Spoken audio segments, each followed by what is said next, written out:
Good afternoon, everybody, and welcome to another episode of Boss Talk here at the Public Safety Training Academy. I'm Captain Machala. I'm going to be moderating the Boss Talk today. We're going to be talking about a house fire that occurred at the end of February this month. I know it's a little bit delayed. We had some logistical challenges and scheduling, but we're finally here, so we're happy to be here to talk about the Aurora Drive house fire. Just real quick, a couple housekeeping items before we get started. As always, if you're a CCO and you need COPDI hours, please make sure you sign in on the COPDI link on QuickLinks to get your credit for your hours. If you're watching in the station, we haven't done this in a minute, but kind of helps us track exactly the viewership. So if you're watching as part of a station, if you're doing a station drill or whatever, please just leave it in the comments, which station you are and how many you're watching with to help us track who's viewing live. In addition to that, if you have any questions, Chief Blinkhorn is here. He's moderating the chat for us. So if you have any questions, we'll try to fit them in as we can in the conversation. So please enter your questions in the chat, and we will try to get to all those as we have time. So, today's episode is the Boss Talk on the Aurora Drive house fire, which, like I said, occurred at the end of February. This was at 5012 Aurora Drive in Company 5's area. So I do have a perspective on this incident, as I was the safety officer in the incident. I was actually there. I'm going to try to leave my part out of it, as we have a panel here to discuss their actions and learning experiences and things that they gained from this fire. So the conversation is mostly going to be focused on actions from newer company officers. Our panel here, I'll introduce, we have Lieutenant Corey Budziszewski. I kind of got it pretty good, right? Pretty close. He's currently a Battalion 5 float. He was working as the officer on Engine 705 for this incident. So they were the first to engine the assignment. And then Lieutenant Tyler Kime, who is Battalion 3A float. He works at 23 a good bit, familiar with the area, and he was riding the seat of paramedic engine 723 for the incident. So I know we don't have every company officer here, so I'll kind of preface the episode with saying that we're going to focus on the actions of these two officers, the first and second due engine officer, kind of what they saw, what they gained from the incident. A lot of people did a lot of things on the incident.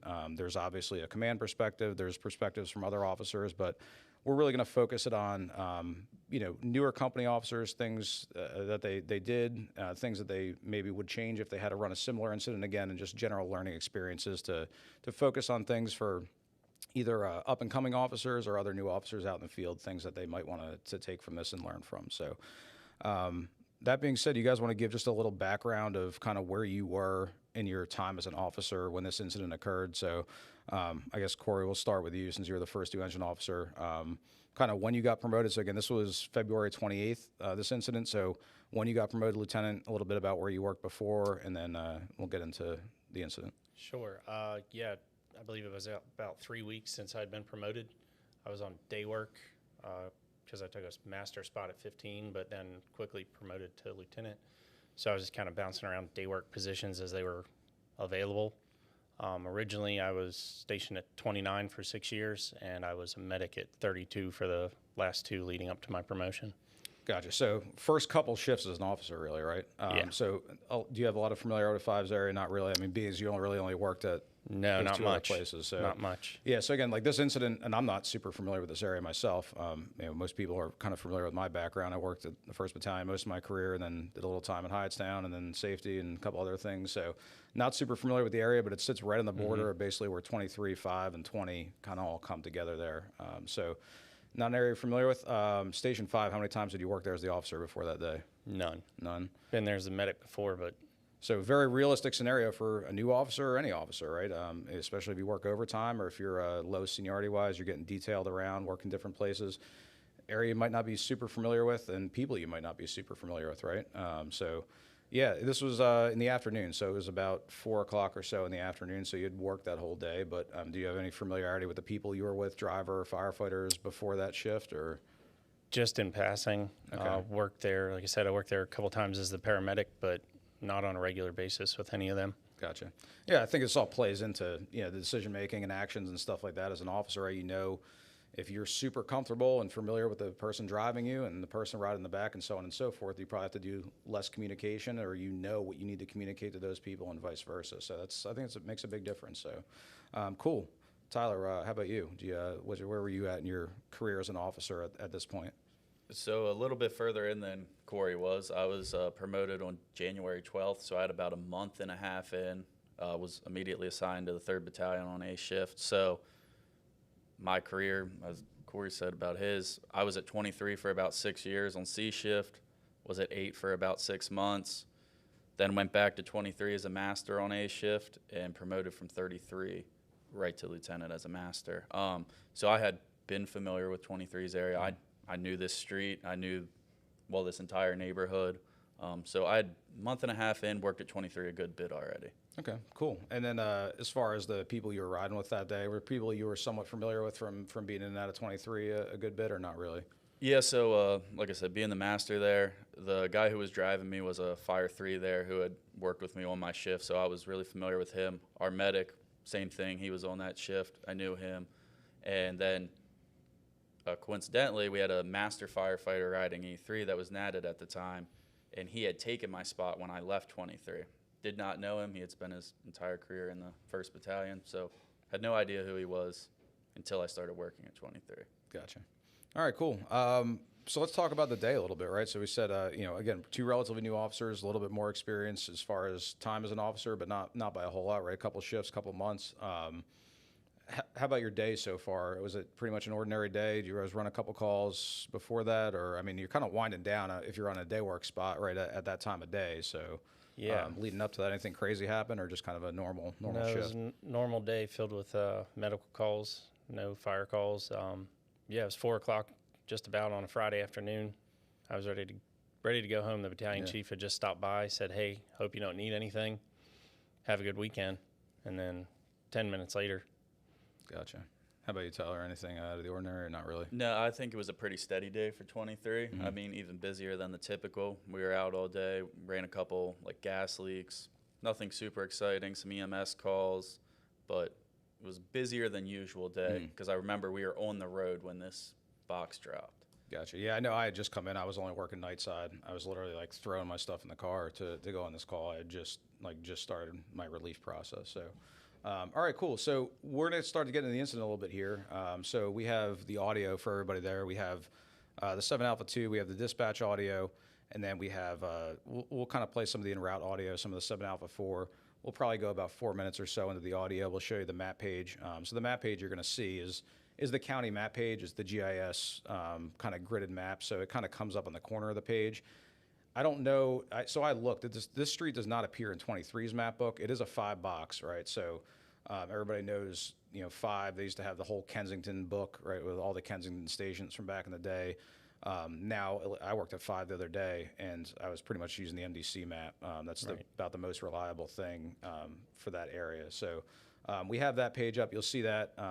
Were you using when you were navigating? How were you just before we get into the audio? How were you going off the MDC, or what map were you using? Was it going to be the one that we see, or something else? I used the MDC for the hydrant. Luckily, my driver knew exactly where the street was, so he just said, "Find me an address and a hydrant." And okay, so really no navigation issues. Like you were able to communicate with the driver. You kind of knew which way you're coming in, and all that stuff. He told me which way we were coming in, so Gotcha. I didn't have to do much. Cool. All right, sounds good. Guys, let's roll that audio then from the beginning, please. Units to operate 7 Alpha 4, 5012 Aurora Drive, Cross Street, Stillwater Avenue. House fire reported fire in the basement, receiving 1 trapped. Engine companies 5, 23, 50, 20, and 10. Tower 723, paramedic truck 706, rescue squad 741 Bravo. Ambulance 705, battalion 702, battalion 704. Respond and operate 7 Alpha 4, box area 5-3. Time is 15:56.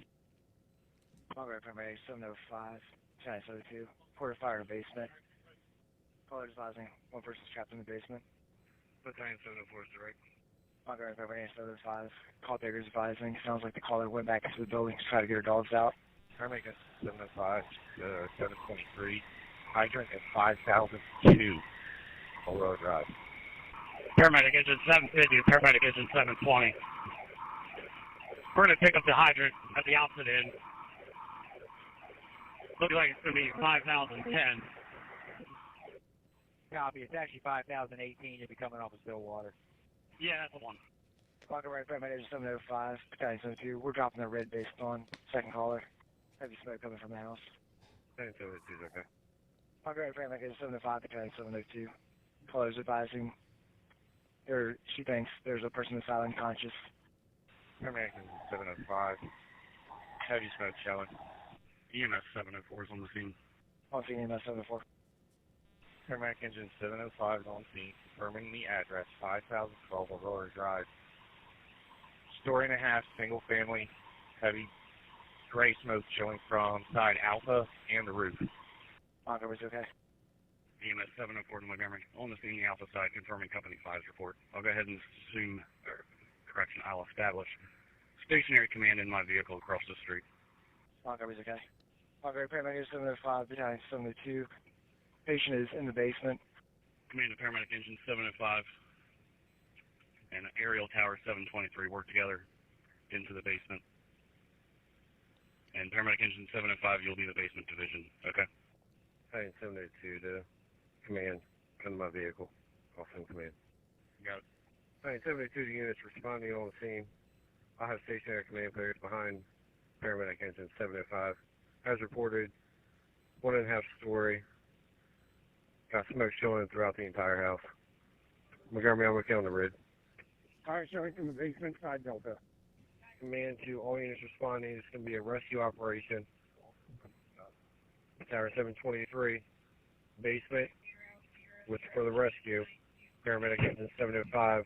I want you to take the line to the basement to support the rescue. Command to paramedic engine 705, are you okay? Head to the basement for the rescue. And support the rescue operations. We're okay. We're going to have to keep the line inside Alpha. No basement access. All right, so that was the initial dispatch. The volume, I think, was a little bit low in the beginning, but you guys got most of it. So the initial dispatch, we got the running order and everything. Again, we're really predominantly focusing on the first two. So 5 was first due, 23 was second due, as far as engine company running order goes. And then we heard a little bit of the initial on scene and some of the initial reports from the first company officers from Corey here. So as far as you want to take us through obviously the audio is condensed, right? So there was more of a time lapse in there between some of those transmissions and everything.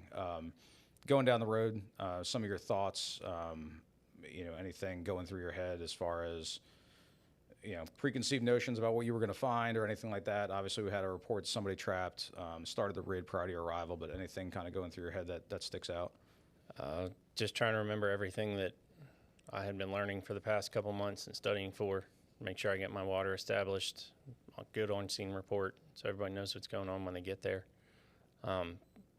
Based off the comments, they dropped the raid early.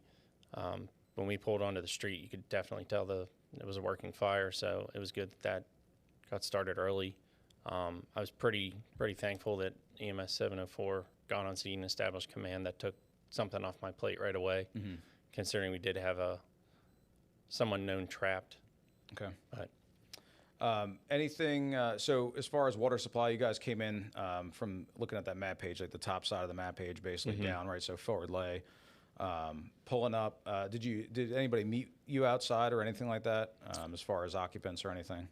The female homeowner was standing on the front porch. They had reported that she went back in for her pets, but she was standing on the front porch. So you were able to account for her, so that's... She was accounted for and stating that there was somebody still in the basement. Okay. All right. So then pulling up, can you guys go back to the image of either the Alpha Bravo corner image, if you guys can pull that up on the screen for us real quick while we talk about it. Cool. Thank you. Yeah, I mean, pretty good description, right? Smoke showing. Anything else about your size up that you either in retrospect were like, hey, I would have changed this or maybe described it differently or anything like that based on what you know now or anything like that? Any other observations that you made? Well, what I've learned now about these houses is the basement access is best on the Charlie side. Okay. But after I did my 360, Lieutenant Kime was already taking a line to the rear, so I didn't feel the need to take two lines back there. Plus, my guys were already out front putting water in the window on the Delta. Okay, so you completed your 360. I guess did you start down the Bravo side based on the way you guys came in, or did you go down to the Delta side? I went to the Delta side. Okay. Can you guys just because I was Delta heading that way, then, please? So yeah, so something I noticed, and again, hindsight's 20/20, right? So all these houses are a little bit different. I'm not super familiar with this neighborhood myself. So the house that's the Delta exposure here actually does have what appears to be occupied living space on the second floor, right, what I would consider a 1.5 story. The house that was on fire, did that end up having occupied living space? Okay. No. Again, and I would have thought pulling up by the rest of the basement, very good chance that it does. Just like an observation I made, like, hey, easily I could have, said the exact same thing and would have probably described it the same way. It ended up being just attic space, right? So no occupied living space. That would have been a second floor there. But so you came around here. So no exterior entrance to the basement, correct? No door from the outside into the basement, and that was through the incident. That was to be true the entire time, right? No exterior access to the basement. Right. I think that's an important point to note because that's something that we always, hey, we're going to try to find an exterior access and make that attack from the lowest level possible. And that just was not possible in this house, right? No exterior access at all. As far as conditions from the basement, did you notice anything on the 360 that made it an obvious basement fire? I know some of the later transmissions, it's made obvious in the transmissions that it's a So most of the smaller windows, the basement windows were broken out already, and there was fire and smoke coming from them. Gotcha. So this, like these, and then the ones in the rear, I guess. Okay. Yeah, the one you can see just next to the bushes on the right-hand side.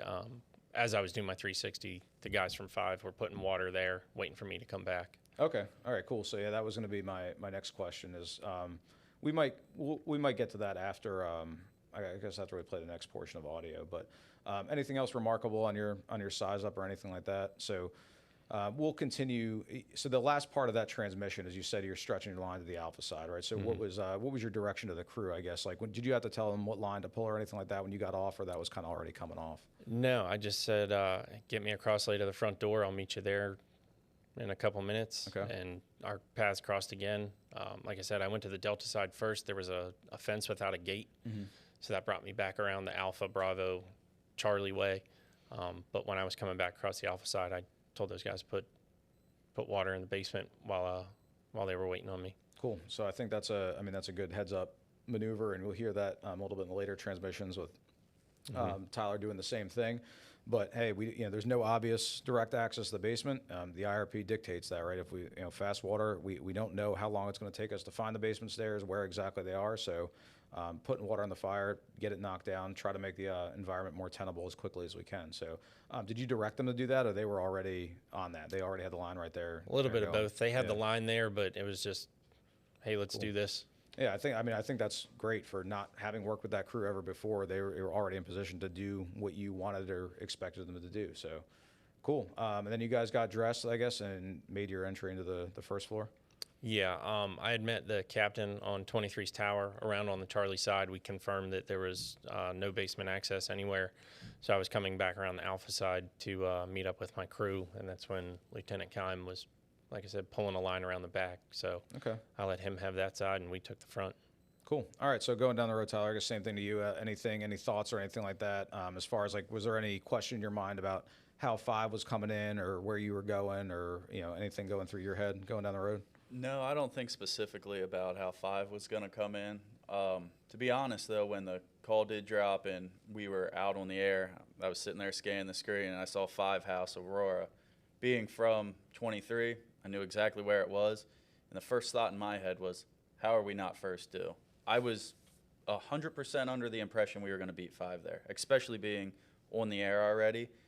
So I told the driver, I told him, I said, look, when we make the left on Strathmore, because 5's going to come in Strathmore, if I don't see them if I see them up at Kenilworth, which is like the furthest you can see up the hill, if they're up there, I'm going to change it up, and we will take first, and he will pick me up. If they're below that, there's a school there, the Trinity School. I was like, if they're down towards that valley, towards Flanders, then we don't have them. But I did not think 5 would be close to us since we were already on Rockville Pike. We made that turn, and I saw 5's engine coming up on Flanders. I said, nope, just go down to Flanders instead of Stillwater. We'll pick them up as planned. The other thing I want to note is I think when it was announced on 7 Alpha 2, they called me paramedic engine 723. Corey called me engine 723. I was just an engine. There was only 3-person crew. We did not have our medic with us. So from original, no, we did as we expected. He made the hydrant clear, took that, pulled up behind him, and then initially, there really wasn't much of conversation. Like I said, the guy in the back was a master. It was Kyle Bradley, who's at 16A. Don't really know him to this point, just worked with him a couple times. There was not a lot of conversation. He ran up, pulled a cross lay off of Five's wagon. And what I remember initially as we were going up there was the smoke that was pouring out of the house was under such high velocity, blowing right in our face, that we mask up right in the yard. Wouldn't say that's typical, right? I don't want to use any extra air that I don't have to, but that was the first thing that was like, okay, we need to go on air right now, because otherwise it was just enveloping that whole sidewalk and everything. And that's when I saw Corey come back around. He told you about what he did, and he made the statement to me that I'm going to go inside A to find the basement. And then my thought was, okay, let's protect Corey as he goes over top of a basement fire. So we started to stretch to side Charlie, and on side Bravo, you would see the casement windows there that were on all the other sides. And I told Kyle to stop. I said, we'll flow in here. And during one of the transmissions, I don't know if we have it or not, but I even requested command, can I flow in here? Thought process there from me was, that's a, 900 square foot house. It's pretty small. I was like, if Corey went in there, found those steps right away, like I said, I'm pretty aware of what these houses look like, run them for a while. If he's going down the basement stairs and I flow from the Bravo side, that's going to be perpendicular at him. What if it's just an open space in there? Am I knocking Five off the stairs? So that was my only hesitation there. We ended up not flowing and just pulling to the Charlie side. But yeah, I mean, we do have that in the next segment audio, so we'll hear that. But yeah, I think a couple good points and heads up things there, right? The whole, hey, knowing which direction they're coming from, right? Because you're familiar with the area, knowing kind of, hey, I might be here first, knowing where you can see them. Everybody's got their own opinions, right? And again, we're not here to dictate policy or anything like that. But as far as like jumping the running order, we never like to do it. Being first due on a fire with a confirmed person trapped, right? We're not gonna wait to be Mr. Nice Guy or anything like that, right? Like, we're not trying to punk somebody out, or right? But it was thoughtful and deliberate. Like, hey, look, if I don't see him, I think I'm gonna be a good ways ahead of him. We're gonna communicate that, and we're gonna do this. But you saw him and continued right on with what you were gonna do. So I think that's heads up right there. As far as stretching the line, do you? And this is just a personal opinion thing. If you're second due, do you pretty much go towards always stretching off the first due, or do you stretch a long line off your engine sometimes, or what do you usually? Is that like a just game time decision, or do you have one preference or another? I would say I can switch it up, but typically I'm going to pull off the first wagon just because we're working to get their water supply, so that's going to be the one completed. Now, if I don't want to say there's other variables that would stop me from pulling off my own, but I would say most of the time I'm pulling off the first wagon. Okay, yeah, just a food for thought question, and something to think about as an officer, right? I know everybody's got different preferences, and to me, it's kind of situation dependent, right? How far away? Obviously, a lot of variables in there, but all right, cool. Yeah, we'll get into some more of the some of the other stuff as far as like where you're stretching and stuff like that after we listen to this next segment of 7 Alpha 4 audio. So you guys want to go ahead and roll that, please? Okay, side Alpha. Command Tower 723. You okay on that? I'm okay on that. We're side Charlie, door to the first floor. We're going to make an entry. All right. Command 723 on the scene. I'm on scene. Side Bravo, I'm going to flow in this basement window if you're good with that. Yeah, go ahead. Flow inside the window. Bravo side. Command 2, paramedic engine 750. I want you to go in and support paramedic engine 705. Paramedic engine 750. Are you okay? Say it again. I want you inside. I want you to be with paramedic engine 705 in the basement. Do you copy? I'll relay it to him. Command 2, paramedic engine 720. I want you on the first floor. Check for any extension.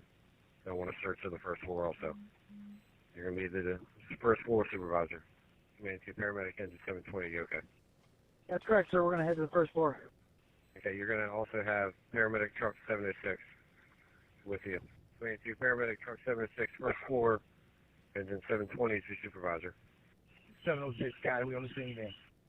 Engine 720 to command. FYI, they do have an activation fire, which they're working on now from the outside as we go inside.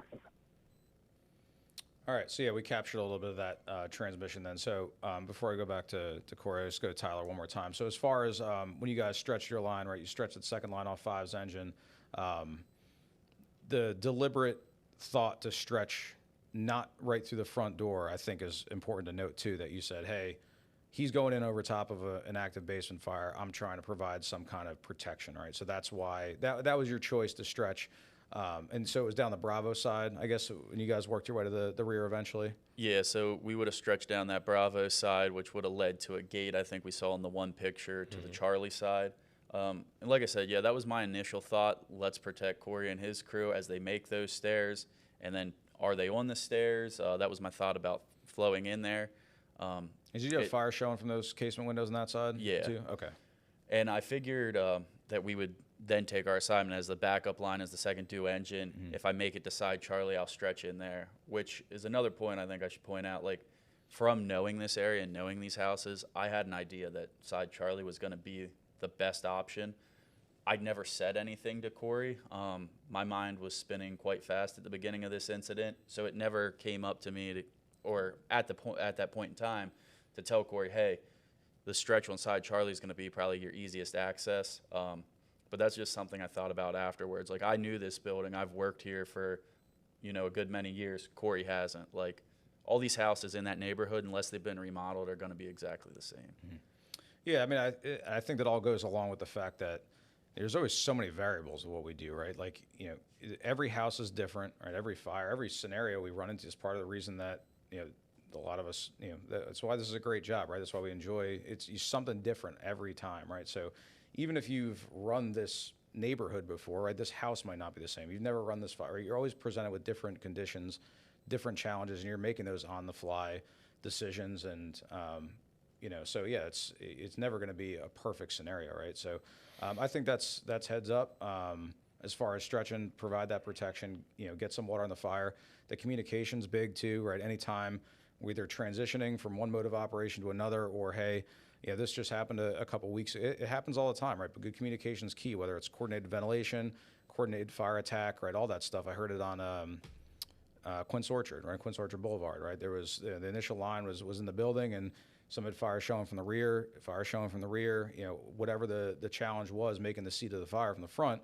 They asked, like, hey, can I put water on this from the exterior, right? With the same thought in mind. We know it's going to make things better, but at the same point in time, right, everything's going from an area of high pressure to low pressure, right? And if it's venting out that window, that area of low pressure now becomes the path of attack for the unit coming from the inside, right? So asking, as a first due officer, did you hear him ask if he could flow in the window? Well, you were probably inside at that point, right? Did you hear that transmission? I did not hear him. Okay. Working on radio discipline, going from not necessarily didn't have to pay attention as much, but going from the back seat to now sitting up front, definitely have to pay attention a lot more. Yeah, and you're trying to navigate to find these basement stairs, trying to be accountable for your crew and all that stuff, and trying to pay. I was just curious. That was my fourth different engine this week. Right. So yeah, I mean, as the first due officer, right? If you hear that and you are in the middle of making those stairs or whatever, that's something that because the incident commander is not always going to know exactly where you are in that building, obviously. So that might be something that you have to interject. As far as points for new officers, I think that's a good point, right? Just working on the communications end of it, right? Whether it's between you and your crew, just listening to the radio, how to talk, on the mic through your face piece. So it's not something we do often as firefighters, right? You do safety and survival training in the academy, right? We do a little bit of it, but in the grand scheme of things, you're really not talking through your face piece on a radio at all as a firefighter, right? For the vast majority of the time. So something to think about. And again, you guys will probably corroborate this statement, but as a newer officer, I know when I got promoted, like I used to, for example, I always kept my radio on a radio strap outside my coat because that's what I was used to before. One or two times things happened where I was like, that's just not working for me anymore. And I transitioned to keep my radio on a radio strap under my coat. Then it was, well, what do I do with my mic? Like I used to keep it like clipped up here. Well, now I kind of let it hang down my coat, but now it's a little bit harder to hear the mic when it's hanging down. So all things to balance and kind of figure out as you get promoted and really have to do a little bit more with that communications end of it, right? Just something seemingly simple, but you need to think about and be deliberate with how you do it, right? Just how you carry a radio. So just another good point to think about for new officers, I think, listening and watching. So, all right, I don't want to get off on too many tangents. So, first due, now you made entry into the first floor. What are your thoughts here? Like, what are conditions like? What are your, what's going through your head about, hey, how am I going to find this basement? It was high heat, zero visibility. This fire had obviously been burning a while before we got there. But for some odd reason or another, I'm usually right-handed search. That's just kind of the way I've always been. So I headed right, like Tyler had Were pointed. you in front or back of the nozzle? Were you like right I was there? just in front. Okay. The guys were standing at the door. House had a small footprint, 900-ish square feet. And in a different transmission, I had stated that it felt like hoarding conditions. To me, it did. I'm used to houses in Rockville, bigger McMansion. Bigger So- floor plan, open floor plan, yeah. Smaller house with same size furniture. It felt very cramped. Everywhere I turned, stuff was falling on the floor. But ended up making my way into the bedrooms, looking for the steps. There was a lot of doors. And by the time I came back out of the bedroom, the house was just full of every other crew that was getting assigned to the house. So there was nowhere to go. Gotcha. So you went right. As far as equipment, do you keep a thermal imager with you, and where do you keep it? And did you use it on this incident? I did have it with me. I was not getting a real good reading. I could barely see the screen. At one point, I actually had it up against my face piece and really still couldn't see much. Gotcha. Most of the floor was not visible, but we knew where the fire was. Yeah. Again, just food for thought, because we're focused on the newer officers. Flashlight, do you carry one, two? Where do you keep them usually? As an officer? I have a light right here on my coat. Okay, so survivor light in your coat. Yep. How about you, Tyler? What do you carry as far as engine company officer? What's your typical tool complement? So I'm going to have the TIC as we spoke of. I got the same survivor light that I use, and then I'll take a halogen bar with me. Yeah, so again, just another weird tangent, right? We're sort of talking about visibility. We'll talk a little bit about ventilation and stuff like that, just finding the seat of the fire. I started carrying a box light, like when I ride as an engine officer. Freddie Probst, who's long since retired, is my captain on probation. He always carried one, and I was like, well, an old school thing, right? Dude just walked around with a box light, and like I started carrying one. I'm like, it's amazing, like what a difference that makes, right? It hangs a little bit lower, and like I don't know, I find that as an engine officer, I try to take one all the time, and I find it makes a big difference. I'm not saying this would have helped you find the basement stairs. I'm just thinking things to think about as a newer officer, right? Hey, what am I gonna carry? Where am I gonna carry it to help me in this kind of situation? So, all right, so you go right. You found some bedrooms. Line with you at that point. Did you guys have any like active fire on the first floor at that point? That Not you initially, found? no. Okay. I think 20 ended up finding fire in one of the closets after the basement was taken care of, but that was Gotcha. just cleaning up. Okay. Any ventilation, like as you went, or were you holding off? Like, was there a deliberate decision to ventilate, not ventilate, or anything like that? Windows all intact on the first floor? All the windows on the first floor were intact. Didn't ventilate initially, but once they started putting water on the fire in the basement, conversion was quick and visibility got a lot better upstairs. Gotcha. Okay. I guess we'll go to Tyler now. So you guys knocked a little bit of fire there on the Bravo side from the exterior, then just kind of walk us through from there where you went in your decisions. So we actually ended up not flowing anything in the Bravo side because before that, through that little gate we saw there towards the Bravo Charlie side, Chief Ewert came around and said, hey, we've got fire on side Charlie. So then my thought process turned to, well, if Corey's making the stairs, he has no idea that there's fire on the exterior of the building, thinking like that's going to be the kitchen towards the Bravo Charlie side, then he's going to find the stairs. He has no idea there's fire beyond him. Told Kyle, I was like, hey, let's go around back. We got to get this fire. It wasn't up on the building. It was just coming out of those casement windows. There's that one nice picture there on side Charlie. So that's what we saw. Started to suppress that. We flowed for about a minute, I would say, maybe less than that. Knocking that, that picture right there, that's where we flowed in. That's about what I saw. It was darkened down a little bit, but like when I got there, that's about the conditions that I saw. So we flowed on that, darkened it down. At this point, and I'll also say Corey already took accountability for this, I have no idea what's going on the radio. Unless I ask the question to listen to a response, I don't know what's going on. I heard none of it. So, I mean, along with radio discipline, I was also helping be the backup man, so I felt really like just task saturated in the moment. Of you're on a 3-person engine. You're helping work that so hose around the corners and everything unless else, I was asking it, I did not hear anything that was going on. So in my mind, when we're there, Corey's still getting at the steps, or he's near the steps, on the steps, something to that effect, not where he ended up being. So we flowed in there, and then I had this like great idea that I was going to put my TIC in that window and I was going to see the victim so I'd have an idea right where he was. No, I didn't see anything. I just had like that thermal washout of just white, superheat, uniform heat. So that didn't provide me anything. And at that point, after we darkened it down, told Kyle, I was like, well, we'll go inside Charlie, be the backup line, still assuming that they're making the stairs. And there's a little porch I think we could see. It's about 3 steps up and a bigger deck. So we worked on that at that point. Yeah, so just for a frame of reference, this is the Bravo Charlie corner right here where you walk up on the deck, and there's also steps that come down toward where that last picture was taken that you can walk up on the deck too. So Kyle was able to get it in position there. I don't know how far you want me to go past that point. I mean, we're pretty much here, right? I mean, so you're kind of gummed up there back near the front. I guess you guys tried coming back toward where you came, or you just still trying to work around? Kitchen was on the left-hand side. We went so as you come in the front door, room, basically, to get to the kitchen, you had to go through the living room, which was right in the front of the house on the Alpha Bravo corner, and then kitchen, and then the steps were right around the corner. So it ended up being the kitchen is right inside, essentially, that Charlie side door that we were just looking at kind of off the deck, right? So, okay. So you ended up kind of gummed up in that area, right, with obviously a Truck small house. 6, A lot of, engine 20, engine 50. There was a lot of people in there in small space. Right. And again, that's a hard thing for anybody, right? If I'm coming on the second due truck, right?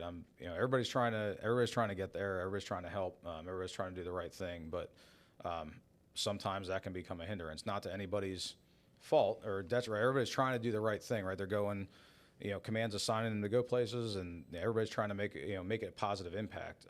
But sometimes it can cause congestion, and that line to get hung up. So they were kind of hung up where they were. So then, did you guys decide that, like, hey, I'm at this Charlie side door? Was there a clear indication of where the basement steps were inside that door, or? Yeah. So like I said, Kyle was getting the line in place to stretch on the basement. I opened that back door, right? That's an inward swinging back door. And when I opened it, smoke was banked down, maybe about 8-10 inches of lift. And I could see directly in front of me about 2 to 3 feet that I could see the jam outline at the very base of the door and then the gap for the basement door. So I knew that was directly in front of us. But the tricky part there is that the basement door is also inward swinging. So when you have them both open, they hit each other. So we're trying to, there's a crew on the inside. I'm trying to get them to take off the door. There's a miscommunication between me and the member of that crew. So you basically have to open this door, get in there, close the door to get the other door open to get down the stairs. Right? Yeah, so there was a bit of a time wasted there with a conversation that was the miscommunication. So I said, well, I'm going to go in. I have my bar. I can do this myself. At that point, Kyle came up. He's like, I got the line in place. I'm pushing. I was like, all right. So he was he was heading down the basement stairs, that line. Well, we did this little like dipsy-do of to get it in. Yeah, open the back door. Kyle goes in with his line, shut the back door. He opens the basement, and then he starts pushing down.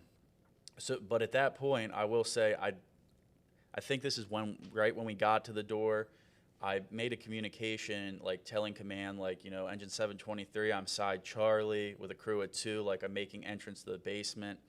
And like I said, I did not listen to the radio at all. I believe if you listen to the audio in its entirety back, he tells me to hold up as he calls 5 for an L-can. I never heard that, so I never held up at any point. I just knew that there wasn't a line to the basement, and that's where we were going to move towards. And it's that that's that translation between commands trying to do the right thing, make sure we're not entering opposite the attack, right? But you're seeing firsthand, this is what needs to be done right here, right? And again, I don't want you to fault yourself. Like, I've been in the same position, right? I'm like, what? Somebody's like, hey, they just called you. I'm like, I didn't hear that. Right. So you're not picking up every single transmission when you're task saturated like that, trying to move that line in that weird scenario. But you're seeing what needs to be done. You know that their line is not there because that's the only way into the basement. So you're making it happen. Yeah. So we do that, and I know he's not here to tell his portion of the story, but like I said, the guy on the line was Master Firefighter Kyle Bradley down at 16. But his version of talking to him, like as soon as he opened that door, he was met with flame over on those stairs. He opened the line the whole way down, went down on his back, super hot, right? So as he's doing that, I'm taking the back door off, which only takes about 20 to 30 seconds. BCC's there, Rescue 1, so they take over that. And I was like, all right, I'm going down with him. And when I went down, no flame over, however, extreme heat, I was like, all right, definitely hot, and I get to the base of the stairs, and Kyle's there flowing. I don't see any fire at this point. I know he's flowing. He's low, got it flowing up at the ceiling. I'm not seeing anything. We're not getting any water return initially. I'm like, this is not great, but let's keep flowing until we can take over this environment. He flowed, about another 10 seconds. You have an 1.5 inch line? Which line did you have, just out of curiosity? 1.5 inches. Okay. After about 10, 15 seconds, we got that water return, and he said, I'm going to push out there, because you could, at that point, after we started to control that environment over towards the Charlie Delta side, you'd see the fire start rolling and come back across the ceiling at us. Knowing there's a victim there somewhere, he said he was going to push out. I said, I'll get you the line where you need to go. He went out as far as he wanted to. I said, all right, I'm coming to you. And that's when I went from being on both knees to a crawl, and I found the victim immediately. And there was a quick communication. I yelled to Kyle. I was like, I've got the victim. He said, get him out. I'll hold it. And, that's literally what happened next. The dude absolutely walked the dog on that one. Glad he was the lineman there, so I'll give him a shout-out. But he stayed there, kept that fire under check so the rescue could be effected. And, eventually at one point he completely extinguished it and started to hydraulically vent, all as one man on a nozzle. So that, things could have been very different depending, that's one thing I talked about later, but being a good nozzleman, the guy's typically a truck guy, right? It's a truck guy through and through, but he did what had to be done there, and I think that was a great job on his part, and that allowed us the extra time to get the victim up the stairs, because it's a pretty tight, narrow, and steep stairs if you've ever been involved with one of these Kensington houses. So it wasn't the easiest. Gotcha. Yeah, so if you guys go back to that picture, looking in the door, afterwards, looking in that rear door, so that was after both those doors were removed. So I kind of came up to that deck as the door was starting to be removed and got that out of the way, and then eventually that the door to the basement came off the hinges too. So it looks kind of wide open there, but it definitely was not like that initially. So yeah, the tight stairwell, right? Then the removal happened, and like you said, the fire was basically extinguished at that point. First floor wise, did you guys? So you said you had a little bit of fire, maybe in a closet or something like that, to mop up, extension wise. Anything else from your perspective? Were you in your head? Were you trying to reposition anywhere, or you were just like, hey, we're still were you the whole time? Were you going for that basement stairs, still trying to work your way back around there? We were still trying. But I knew there was other lines going in the basement, or at least they were standing on the deck out back. The entire assignment was there, plus the RID at that point. And basically me and the other two guys with me were getting low on air. We ended up going on vibra alert, so we had to come out, swap cylinders, and then we were just waiting for something else to do. Gotcha. But all right, cool. So again, I think I've kind of walked through all the initial actions, right? So thank you guys for that. And I didn't say, I was going to say it at the end, but, thanks for coming and telling your story. I know it's not always easy, especially when you're, hey, I wish I would have done this or considered that or whatever, but I think it's all really important for everybody to hear, and points to note and things for other people to consider. So I guess going back now, walking through it, if we want to start with Corey, looking, obviously hindsight's 2020, right? Is there anything that you wish? So you talk a little bit about preparedness, being a new officer, right? Things you've been studying and all that kind of stuff. Is there anything that you feel like, man, if I would have done X, Y, Z, maybe I would have made a different decision, or I would have gone someplace else, or it could have made, I would have been able to make an easier correction or anything like that, whether it be preparation or communication on the scene or anything like that, looking back? Yeah, 100%. Communication-wise, Captain Paps was on the Tower 23. She was on scene when I was doing my 360, and Tyler being there, they both know those houses. I could have easily asked, hey, do you know where it's at, where the stairs are? But like he said, I was very task saturated. Obviously, it's not an excuse for anything, but I had a million things going on in my head, and that was just something I looked over. You can only do so many things at one time, right? And I'm not going to get into the science behind it, but right, you can only concentrate on so many. Right? You can only do one task really well. Right. You can always concentrate on whatever, two things max. Multitasking is kind of a myth, right? So we do the best we can, right? But at a certain point, you get task saturated. So yeah, I think part of that is, hey, have I seen this situation before where you could use that recognition prime decision making and make more of those quick decisions more instinctively than actually having to think through them one thing at a time. So, yeah, I don't think it's something to, get yourself down about or say it was a mistake. It's something that, it just comes with time, and this system is imperfect, right? The job we do, right? There's so many variables. So, I guess, kind of pose the same question, Tyler.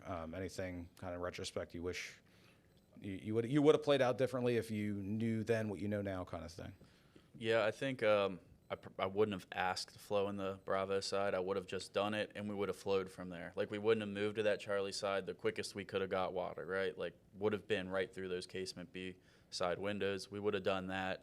I would have, as we spoke about, radio discipline. I would have had a better idea of what was going on, what was being said. Like, I mean, anything would have been better than what I knew, because I did not listen to anything. So I got to get better with that.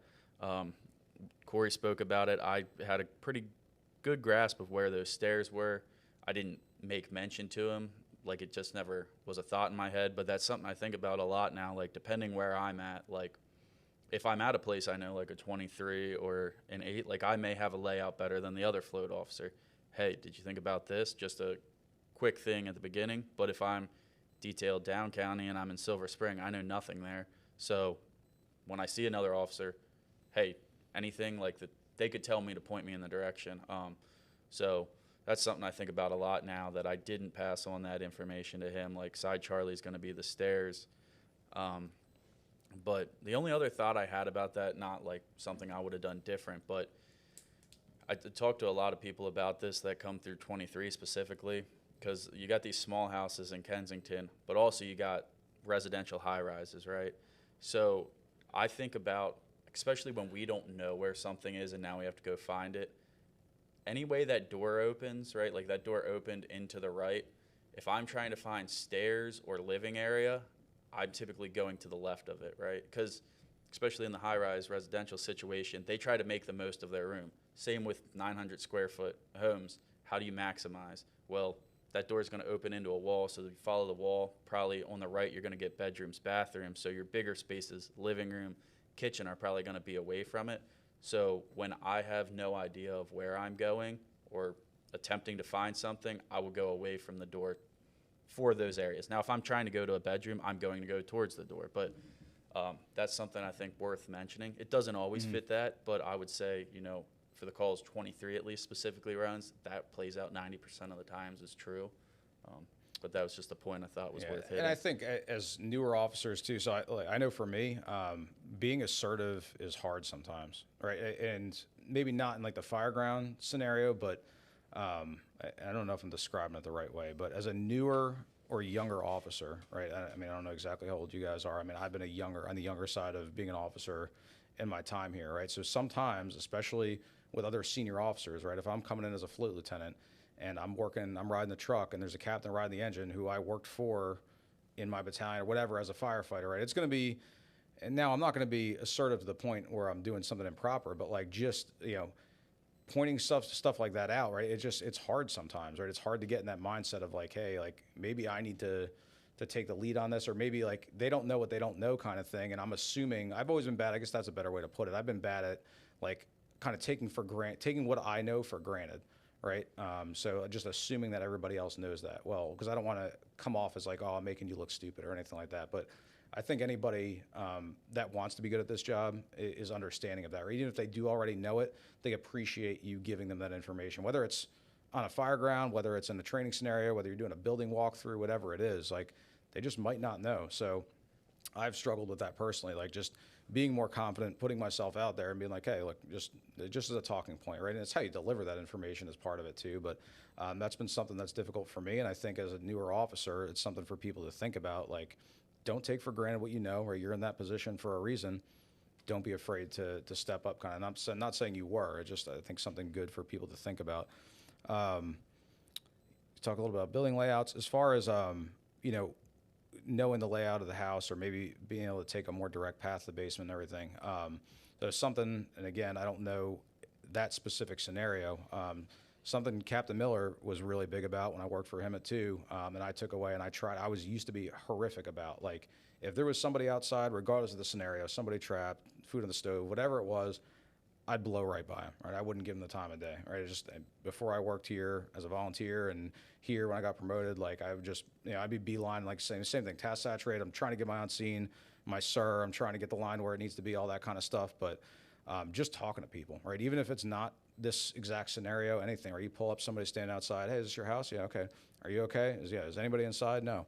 Okay, what's going on? Okay, is a fire in the basement? Okay, how do I get to the basement?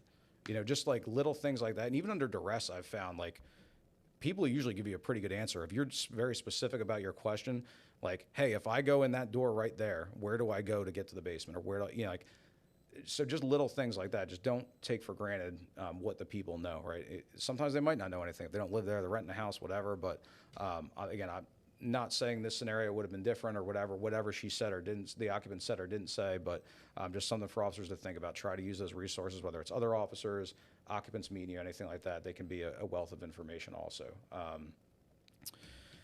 All right, I think we're kind of nearing the end here. Yeah, we only have like 9 minutes left, believe it or not. Chief, do you have any questions that came in chat-wise? No questions? Okay, nobody's got questions. Anything else you guys want to impart as far as just what happened in this scenario, things you've learned as a newer officer or things you've done since then going forward that you've either took away from this fire and you put into practice now when you run calls or when you work at a station for the first time or anything like that with different people? Is there anything specific that you want to just make sure that a newer upcoming officer knows or thinks about?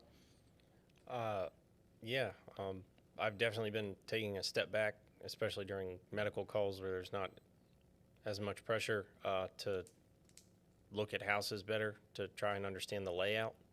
I was also used to being the paramedic, so I was always beelining straight towards the patient, so I wasn't really paying attention to the layout of the house as much. But now I'm stepping back and trying to do that a little bit more. After the fire was all out and we were hanging out with FEI, talking to the guys from 5, they said that their normal operations for houses like that is to pull 2 cross lays, one at the front and one in the back. We had talked early in the morning about, hey, if this is the scenario, I want you to do this. If this is the scenario, you're gonna do that. But that never came up. It's okay. Obviously, I know now, but that's how their captain normally runs it. So that's just something else to think about. It goes along with expectations. Yeah, like people like when I was new, they're like, oh, you need to set your expectations. Like, how are you going to come into a firehouse with people you've never worked with at 7 o'clock in the morning? Am I going to lay out every expectation for every possible incident we're going to encounter today? Right? No. It's just not like you kind of got to lean on, right, experience and what normally goes on there. But yeah, if you don't know, you don't know, right? So cool. But think about that more and yeah. Cool. What do you got, Tyler? Anything? Yeah, I think like you said about the setting expectation thing, like that was very hard at the beginning. Like I'm brand new and everything, and now it's gotten better with time and everything, but I was very young. I'm very junior, so I was 30 years old with a almost 800 seniority number as a lieutenant. Like, how do I come in and tell the master who's been here 30 years, like, this is what we're doing and how we're doing it?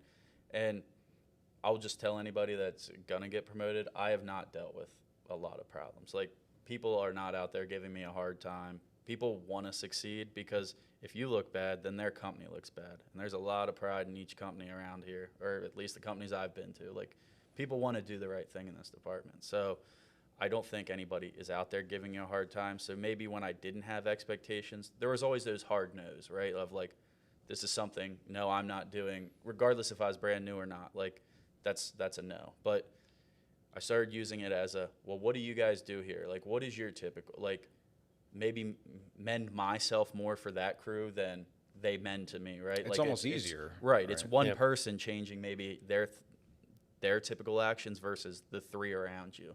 So how do I fit into this? And if I don't understand it or why they do something, let's have that conversation. Let's have it right off the rip in the morning and let's talk about it.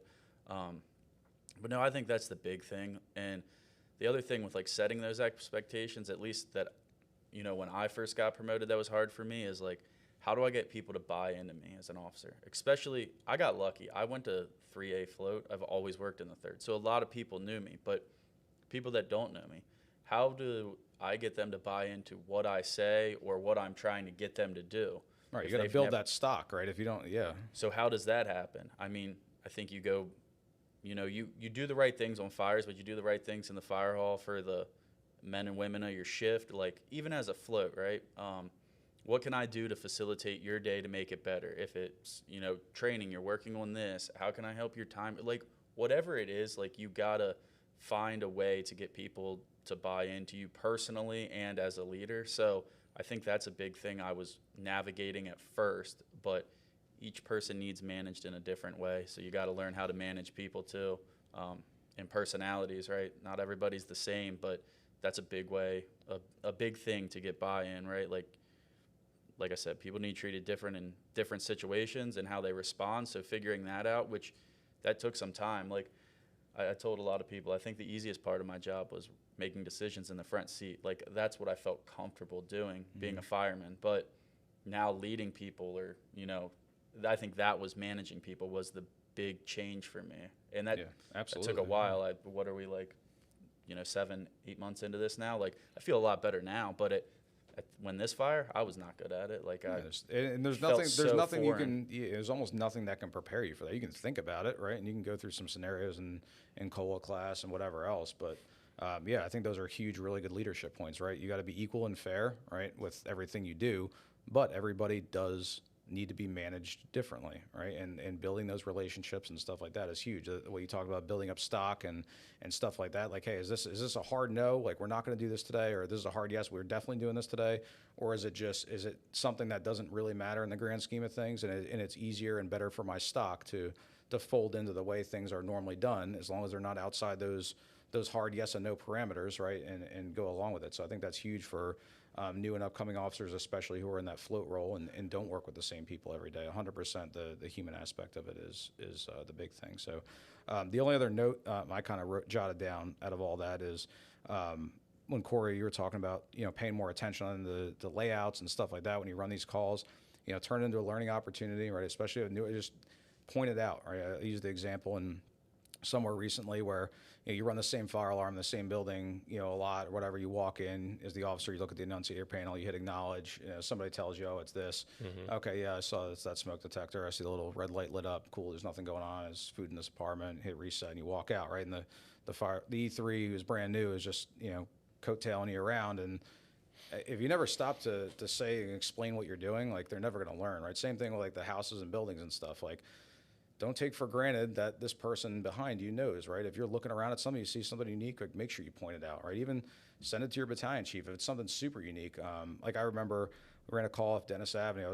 Got parked at 16 for a little bit in the single families off University Boulevard. It was really weird, like, layout of these houses. Same thing, like 1,000 square foot houses, but you open the door and doors inward swinging and it covers the stairs that go up. And there's like 3 weird, like, intermediate levels. It's only like appears a 2-story house. There's actually like 4 levels to it, like little stuff like that. Like, just try to communicate with the people around you, right? Go back to the firehouse. If the truck wasn't on the call or whatever, say, hey, like, you know, you guys, or go to the captain or whoever you say, do you guys know about this? You ever seen this? Like, you know, and a lot of times you go on Zillow and you can see interior views of these houses. Like, hey, this is the one I was looking at. This is what I saw. You don't want to be taking pictures of everybody's house, but little things like that go a long way. Again, people appreciate it. People that want to be, even if somebody already knows, and be like, oh, hey, this person cares too, right? They want to get better, and they want everybody to know what they know. So, yeah, we got a question? All right, go ahead. We got a question. How and who assisted with victim removal, and how'd that go? Yeah, we'll touch on that real quick. So that's kind of where we left off. Did you guys catch that? How did the victim remove? Who assisted with that exactly? So I know we had 23's crew down there. Who assisted, and how did that go? As far as I know, you said it was tight, but yeah. So like I said, Kyle had the line, made the communication to Kyle. I had the victim. He said he would hold the fire. I get him out. I hollered up the stairs just for help in general. BCC's crew came down off of Rescue Squad 741, so I had those members. At that point, still very low visibility. It was difficult to get the victim onto the stairs, you know, after being in high heat for that amount of time. Skin was sloughing off and everything like that. So trying to move the victim onto the stairs was difficult initially. So once we got him there, you couldn't get multiple people. It was one at the bottom, one above me. So the crew member from BCC was at the head of the victim, and I was at the feet of the victim, and we were going up step by step. And I wouldn't say the victim was an overly large person. I would say average. human, but it was still physically exhausting. I know from, I guess just taking that intense heat, originally going down to the basement and working exterior and everything, like I was exhausted quick from it. My vibra alert had went off at the point I had already found the victim, made some transmissions about running low on air, getting personnel, which just, it didn't happen because there was nowhere to switch out. It was. So once you're on the stairs, you're kind of locked to the stairs. And then I think we got about halfway up and we stopped. And, after some further discussion, everything, it was, I hit the point of physical exhaustion. Like, there was no more for me. Same thing from the other crew member. And luckily at that point made another transmission. Vibra alert had already went out on my pack. So I was like, well, something's going to happen here. Something's going to give, right? Made a transmission, and then all of a sudden another person showed up, which happened to be Tillerman off of truck 6, and just went up the last 6 stairs rapidly. So I think that switch out there to get that Tillerman in there, that was huge, because the pace we were going, even from the start of the rescue, between between me and the BCC personnel, who was already worked and a little bit tired, versus the completely fresh Tillerman when he came in, Tommy Buckmaster, he just grabbed the victim and out, and it was completely different. So it was a slow moving extrication of the victim. I think that's due in part to, one, it was a good amount of stairs. I think there was about 12 stairs. It was very steep and very narrow, so the inability to get extra help. But while we touch on that point, that was one thing I was thinking about, was when I talk to like newer members or younger firefighters, like everybody's got a way of removing victims or thoughts on getting victims out, right? And everything's good, like in training, right? You can do this, that, and another thing. And then in that moment, everything just came down to brute strength. There was really no technique. It was just us grabbing and lifting the victim the best we could out of there. Like, there was no extra time for me to do any type of system, I couldn't see enough or get a good enough idea of the victim to like get rope or webbing or anything. It just turned into brute strength. So being ready for that, of like all these things you've ever trained before and that I've trained or thought about, and it's like, all right, well, this is just coming down to physicality now, and how far can I push myself, right? How far can the body go? But that was the only other thought I had on that. But yeah, it was overall difficult, but that's how it went down. Gotcha. Thank you. Anything else? All right, that's it question-wise, and I think we're about out of time. So again, thank you guys very much for coming and sharing your story. I know it's not always easy to sit here and talk about what you did, especially because we're all self-critical, right? We all, hey, I wish I would have done this, wish I would have done this better, that better, wish I would have thought about this. But I think it's very valuable. You guys both had some really good points that I think anybody could take away from it, especially newer officers or somebody who's aspiring to be an officer. Things to think about, and the reality of how difficult some of this stuff can be, even if you've done it before in training, or it seems like it would be easy. These obstacles and the fact that this job throws so many variables at you can make them difficult. So thank you guys again very much for coming and sharing your story. Thank you guys, everybody, for watching. Just 2 quick wrap-up items. Our next episode is going to be a Challenges in the Street episode. It's going to be on September 8th. We're going to have MIMS Director Edwards here as a guest presenter, and we're going to talk about some changes coming to the EMT research process. And then we're also trying to line up an episode with Special Ops and some other people on the use of CalTopo, which is coming out to help us navigate the patients that are outside of the normal realm, whether it be on the river, trails, mountains, whatever area, kind of help us navigate, maybe throw in some what 3 word stuff in there as a refresher. So that's going to be it for today, and thank you again for joining us.